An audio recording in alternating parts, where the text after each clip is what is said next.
From AI advancements at CES 2025 to Tesla's challenges and a major merger in the streaming industry, the tech landscape this year shows no signs of a slowdown. Joining me now from Florida is Brad Gastwirth, founder of Unearthing Opportunities. Great to have you back on Ticker for a brand new year, Brad. Thanks, Ahron. Glad to be here. Yeah, let's talk about CES 2025. Another one I've missed out on going to this year. Talk to us about AI adoption and industry growth. We've seen a lot of major announcements, a lot of excitement. Yeah, I mean, AI has certainly taken over CES in every aspect. If it's product development, if it's within robotics, if it's from consumer electronics to health. I mean, AI is really the theme du jour. And by no surprise, I think most people are expecting this. The Deere and some of those manufacturing AI machines were quite interesting, but we're seeing AI everywhere. Again, this shouldn't be a major surprise, but it's certainly telling you what's going to come in the next 5 to 10 years. It's going to transform lives and the marketplace. And I think companies that are investing right now will be benefiting, but this trend is far from over, and we're still in the very early phases of this. Let's talk about NVIDIA. A lot of people are robot training. They've got this new partnership as well with Toyota.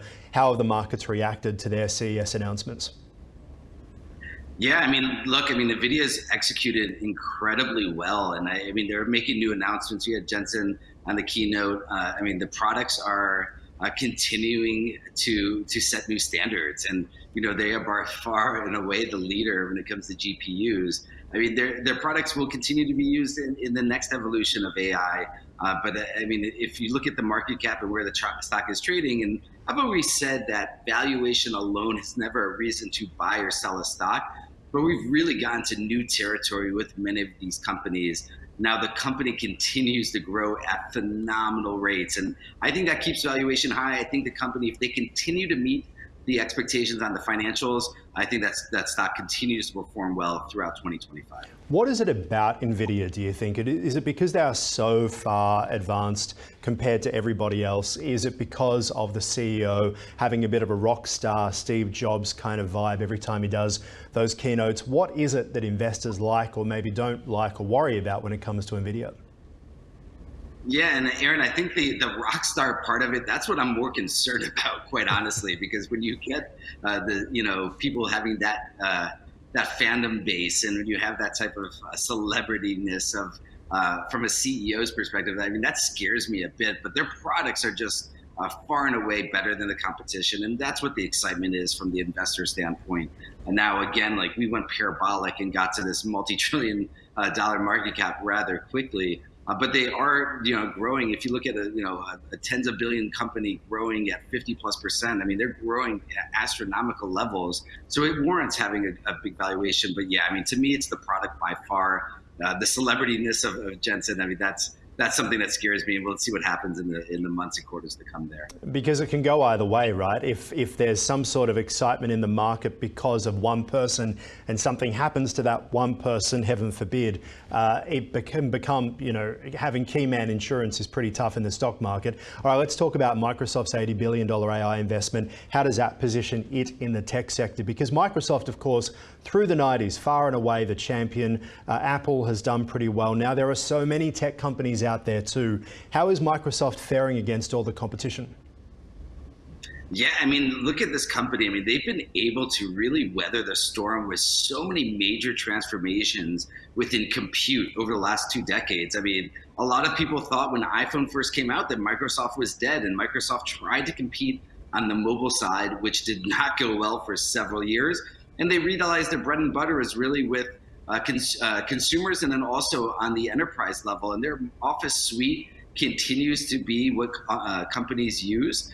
They've done a great job integrating AI, and this $80 billion number, I mean, first of all, I mean, it's an astronomical number. It's monstrous, but it shows you where the spend is going to go. And if you look at going back to NVIDIA and AMD on the processor side, you're going to have a major spend going there. And that's another reason why these companies benefit, on the trend. If you look at peeling that onion down a bit, like the component suppliers definitely benefit. But Microsoft's done an incredible job, Ahron. And I mean, Satya at the helm has done really good things for the company. Yeah, but we're not using a Microsoft phone after all these years, are we? No, we're not. But I mean, look at how smart we were from a strategy perspective not to dig in the heels, right? I mean, if you look at Research in Motion, they tried to really dig in the heels on their form factor, and they never thought that a keyboardless phone would do well, and they got sort of eaten. Microsoft, they were dynamic, and they decided, you know what, we can't compete on the mobile phone market. We're going to get out and compete where we can, and they've done an incredible job on both the cloud and on the enterprise side. All right, Tesla, obviously market darling for quite a while. A few concerns here and there, delivery decline as well, which isn't too surprising. You would imagine that during a downturn, there would be concerns. There's a lot of talk about hybrids compared to EV batteries, 100% EV batteries. And then, of course, there was this incident that we saw out the front of Trump Tower, that explosion of the Cybertruck. Has that had any material impact on Tesla's stock?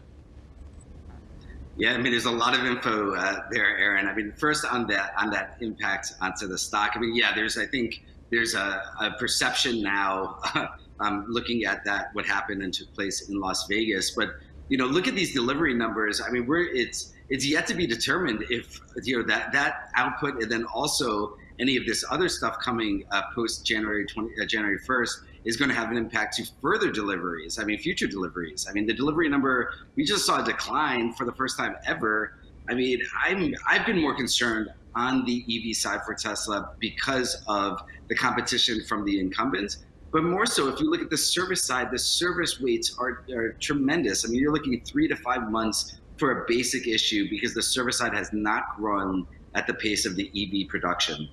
I think that's a concerning point.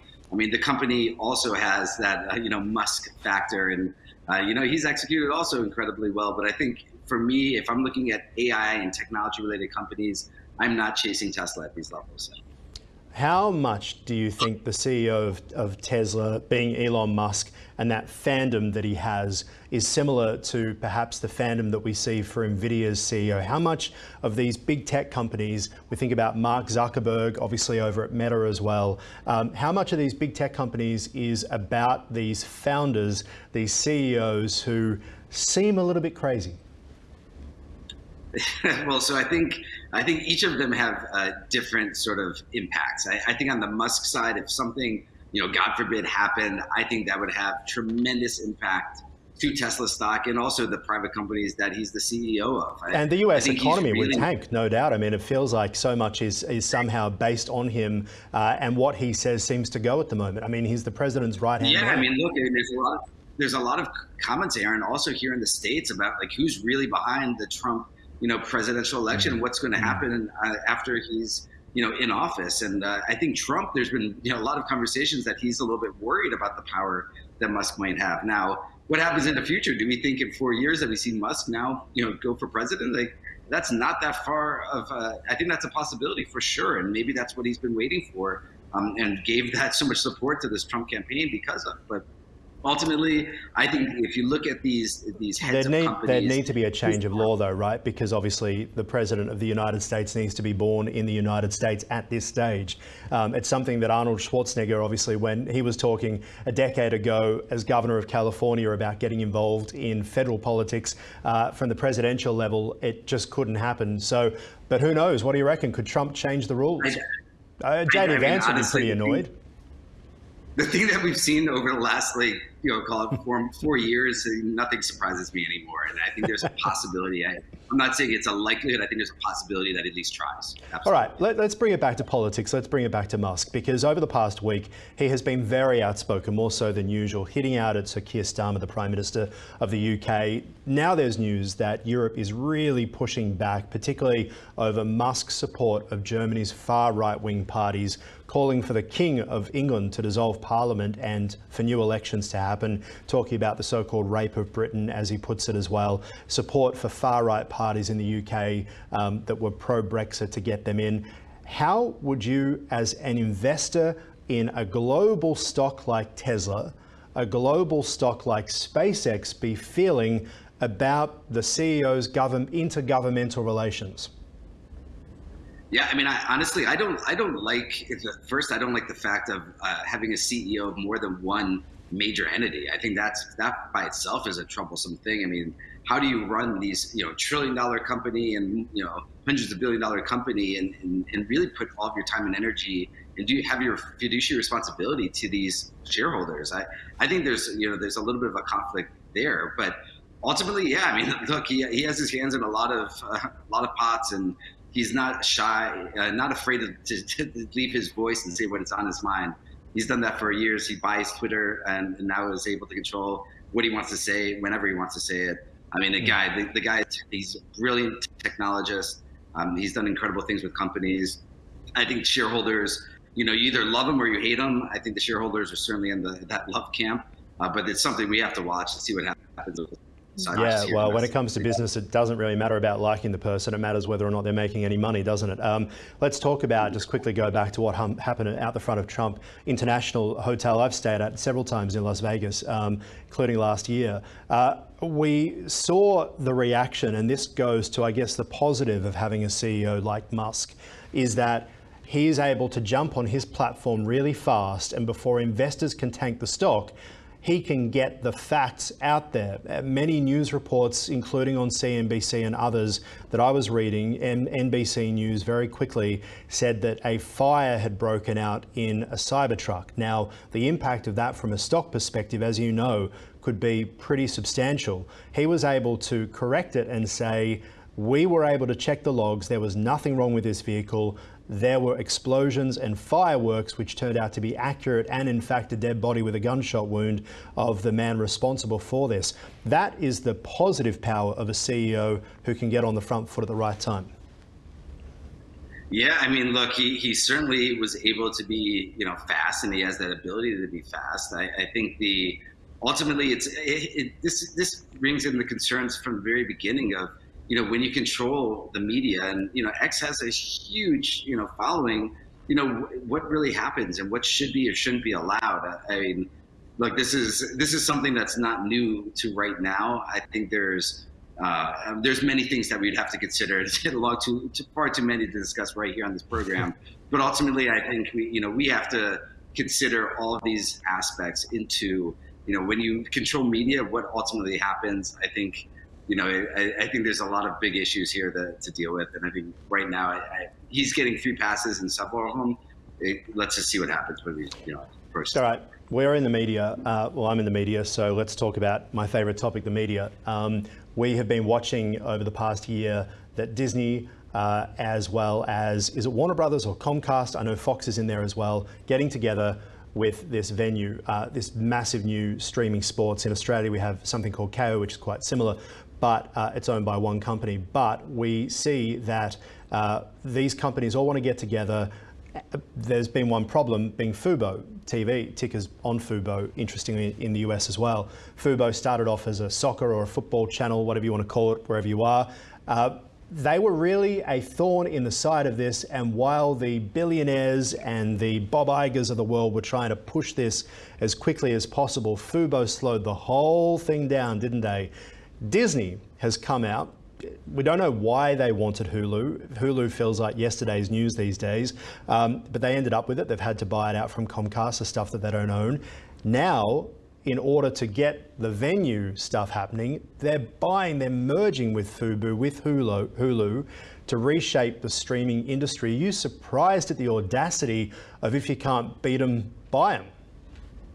I mean, again, nothing surprises me these days at all. I think they needed to. I think if you look at subscribers, they were starting to slow down on subscriber growth on the Disney streaming side. And, they had the combination with Hulu and ESPN. And now, if you can't beat them, buy them. So let's, now they're taking on Hulu, and let's see how that will help on the streaming side. But ultimately, with the proliferation of smart devices, content is king, and that's, I think they recognize it, and they're just trying to consolidate, because when there's less players, you can increase prices easier. Fubo's had a pretty tough time though over the past year, and obviously the announcement of venue, they went, they took it to court. The whole idea was this would be disastrous for us, but things have been pretty tight.